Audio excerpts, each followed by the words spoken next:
Hello everyone. तो आज मैं इस वीडियो में बात करने वाली हूँ एप्लीकेशन ऑफ बायोस्टैटिस्टिक्स। तो सबसे पहले मैं आप लोगों को अपने चैनल में वेलकम करती हूँ। Welcome back to my channel all about geology. So जैसे कि मैंने कहा एप्लीकेशन ऑफ बायोस्टैटिस्टिक्स के बारे में बात करने वाली हूँ। तो पहले हमें जानना होगा कि बायोस्टैटिस्टिक्स क्या होता है। तो देखिए, स्टैटिस्टिक्स का मतलब क्या होता है कि कोई भी एक नंबर हुआ या कोई भी वैल्यू हो गया, ठीक है, वो जो मैथमेटिकल वैल्यू नंबर हो गया या डाटा कह सकते हैं, उनको हम रिप्रेजेंटेटिव फॉर्म में करेक्ट वे में उसको हम रिप्रेजेंट करते हैं, ठीक है। तो उस प्रोसेस को स्टैटिस्टिक्स कहा जाता है। यहाँ पर देखिए बायो स्टैटिस्टिक्स कहा गया है। बायो का मतलब क्या होता है? Biological field. बायोलॉजिकल फील्ड से जो भी रिलेटेड स्टैटिस्टिक्स होगा, जो भी रिलेटेड डाटा को एनालाइज करेंगे, उनको हम बायो स्टैटिस्टिक्स कहेंगे, ठीक है। यहाँ पे मैंने एक डेफिनेशन लिख के रखा हुआ है। It is a branch of applied statistics that is management and analysis of numerical data on people, health, disease, medical treatment and procedures. So जैसे कि मैंने कहा बायो फील्ड में हम बायोलॉजिकल फील्ड में देखें तो क्या होगा कि पीपल के ऊपर करेंगे, हेल्थ के ऊपर कर सकते हैं, डिजीज, मेडिकल ट्रीटमेंट, ये सब डाटा के ऊपर हम क्या करेंगे कि स्टैटिस्टिक्स को अप्लाई करेंगे, ठीक है।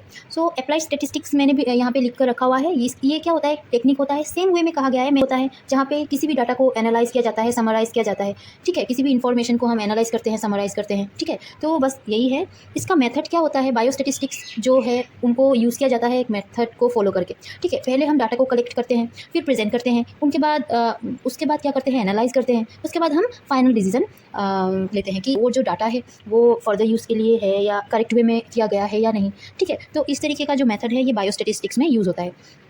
यहाँ पे मैंने एक एग्जांपल दिया हुआ है मेडिकल साइंस। मेडिकल साइंस का जो सब्जेक्ट होता है वो पेशेंट के ऊपर किया जाता है, माइस या सेल्स होता है। पकड़ लीजिए वहाँ पे कुछ वेरिएशन अगर हमें दिखाई दिया तो किसी भी कारण से हो सकता है। फर्दर स्टडी करने के बाद ही हमें पता चलेगा कि वो बाई चांस हुआ या किसी मेजरमेंट एरर के वजह से होता है। तो इस तरीके का जो स्टडी होता है उनको बायोस्टैटिस्टिक्स हम सिंपली वे में बोल सकते हैं, ठीक है। तो अब देखते हैं एप्लीकेशन के बारे में। सो देखिए यहाँ पे जो एप्लीकेशन है वो मैंने जो इंपॉर्टेंट एप्लीकेशन है वही मैंने यहाँ पे लिखकर आपको दिखाया है और मैं वही समझाने वाली हूँ, वही डिस्कस करने वाली हूँ, ठीक है। सो पहला जो है वो है इन पब्लिक हेल्थ। जैसे कि देखिए ये जो बायोस्टैटिस्टिक्स है वो पब्लिक हेल्थ के ऊपर भी यूज़ होता है। कैसे? Epidemiology, health service research, health care policy management, ठीक है। एपिडेमियोलॉजी क्या होता है? एपिडेमियोलॉजी वो स्टडी होता है जिससे कि एक डिजीज़ को क्या किया जाता है कि स्टडी किया जाता है कि एक पेशेंट में वो जो डिज़ीज़ हुआ वो कैसे हुआ, किस कारण की वजह से हुआ, और वो फर्दर मतलब इंक्रीज़ ना हो, इन्फेक्शन बढ़े ना, उनको ये क्या करता है? स्टडी करता है, ठीक है। तो मैंने यहाँ पे देखिए कुछ पॉइंट्स लिख कर रखा हुआ है। जैसे कि epidemiology is the study of the pattern, causes and the effect of health and disease condition in defined population, ठीक है। Epidemiology has helped to develop methodology used in clinical research, public health studies, and to a lesser extent basic research in the biological sciences. Epidemiology, where the epidemiologists investigate the causes of disease and other public health problem to prevent them from spreading or from happening again, ठीक है। दूसरा देखते हैं in health services और medical research. ये क्या होता है कि हर हेल्थ या मेडिकल रिसर्च में यूज़ होता है, ठीक है। जैसे कि हम किसी भी डिजीज़ को क्या करेंगे? मॉनिटर करेंगे, surveillance of the health and disease, then establishing causes of disease और फैक्टर्स एसोसिएटेड विद डेथ, और डिजीज़ होने का जो कारण है या डेथ होने का जो एक पेशेंट का जो डेथ होने का कारण होगा वो क्या होगा, वो हम क्या करेंगे? स्टडी करेंगे। देन डिटेक्टिंग डिजीज़, कौन सा डिजीज़ उसको हुआ है, किस तरीके से हुआ है, कौन से कारण इसमें जुड़े हुए होंगे, ये सब हमें स्टडी करना होगा। देन प्रिवेंट करेंगे कि वो डिजीज़ और दूसरे पेशेंट को ना हो, इस तरीके से, ठीक है। सो ये रहा। दूसरा है in making health care policy.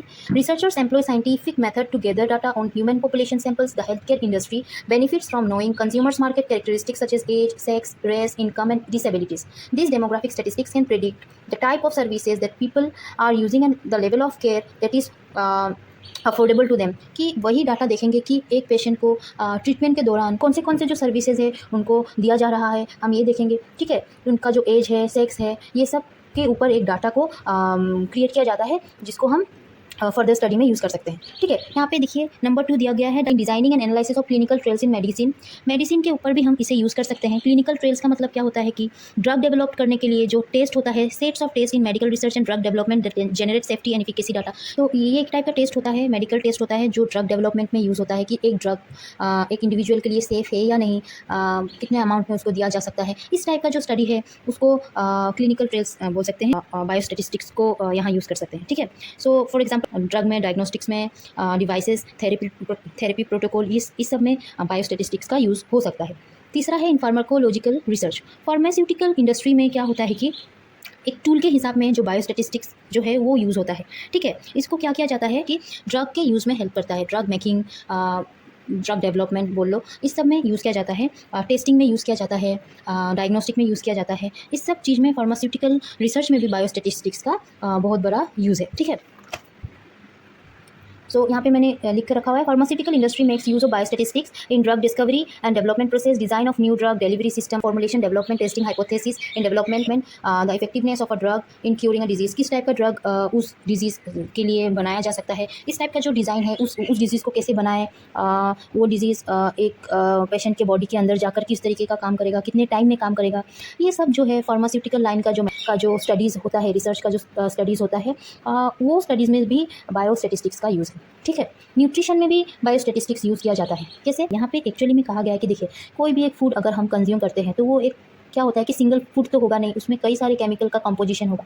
ठीक है, पकड़ लीजिए कैंसर सेल्स एक पेशेंट में अगर डेवलप होता है, ठीक है, तो वो जो फूड उसने कंज्यूम किया है, हो सकता है उसमें कार्सिनोजेनिक केमिकल प्रेजेंट हो, तो हम क्या करेंगे, वो सिंगल फूड को जो एनालाइज करेंगे, जो सिंगल फूड का जो एग्जामिन करेंगे, वो उसके एग्जामिनेशन में भी बायोस्टैटिस्टिक्स का यूज़ हो सकता है। ठीक है, और लास्ट जो है वो है जेनेटिक्स। जेनेटिक्स में भी एक बायोस्टैटिस्टिक्स का बहुत बड़ा यूज़ हमें दिखाई देता है। जैसे कि देखिए, जेनेटिक्स में क्या होता है कि हम क्या करते हैं, एलील फ्रीक्वेंसी को स्टडी करते हैं किसी भी एक पॉपुलेशन का। ठीक है, सो जो स्टडी होता है एलीलिक फ्रीक्वेंसी का, वो क्या करता है कि 4 मेन इवोल्यूशनरी प्रोसेस को फॉलो करके किया जाता है, जैसे कि natural selection, genetic drift, mutation, gene flow. ठीक है, but in case of biostatistics जो है वो GH Hardy and W Weinberg जो है इंडिपेंडेंटली मैथमेटिकल फॉर्म में को है पॉपुलेशन जेनेटिक्स को स्टडी किया था। ठीक है, सो बायोस्टैटिस्टिक्स जो है वो जेनेटिक में किस तरीके से यूज़ होता है, वो एक्चुअली में स्टडी करता है कि एक जियोग्राफिकल एरिया में जो है वो पीपल बोल सकते हैं या ऑर्गेनिज्म का जो कलेक्शन होगा, कितना जो ऑर्गेनिज्म है उस पार्टिकुलर जियोग्राफिकल में सर्वाइव कर रहा है या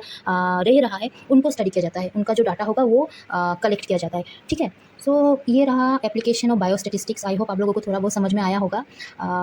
अगर ये वीडियो आप लोगों को अच्छा लगा हो तो इस वीडियो को लाइक कीजिए और मेरे चैनल को सब्सक्राइब कीजिएगा। Till then take care and bye bye.